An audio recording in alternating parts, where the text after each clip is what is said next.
By now, you've heard the warnings from police about staying off the roads during the storm. But what if you have to go out? Maybe you have a critical job or an emergency of some kind. Driving on the snow is not like normal driving, not at all. So we sent our Alex Null to Driver's Ed tonight for a brush up on defensive driving. Alex.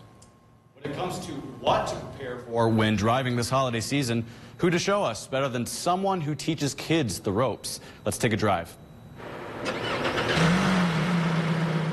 Our lesson begins here with Howard Esther. He teaches driver's ed, and he's done it for more than 30 years. His best advice for winter driving? Take your time, pay attention ahead, keep your eyes moving, watching everything out to the side, looking as far ahead as you can possibly see, and be ready to react to any dangers. Howard knows a thing or two about driving in wintry weather, which sometimes involves not driving at all. We've canceled all our drives for Friday, and this guy's going to be at home. I'm not leaving my house. But if you have to drive, remember this. The roads are going to be solid glare of ice, I would assume. Yeah. So you just have to slow way down, at least 10 miles an hour below the speed limit.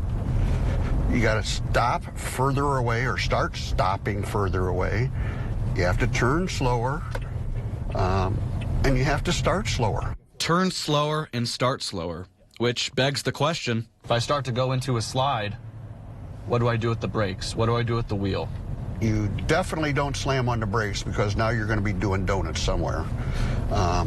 Turning the wheel, you turn it slightly in the direction you want to go, just like you're making a short turn.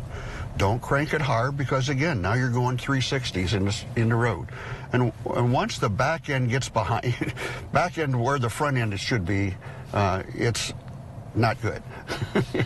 All chuckles aside, Esther wants you to pay attention to the other drivers and the mistakes they make, which is key to defensive driving. And assume that you're anticipating they're not going to do the correct thing. Drive defensively, if you will. Exactly. That's exactly what defensive driving is. There's a lot to think of while driving this time of year, and it may be stressful. But Esther has one last piece of advice for you. Look ahead and don't panic. React to everybody else. And I don't know whether that's a good motto, but those are the things that we just keep constantly teaching.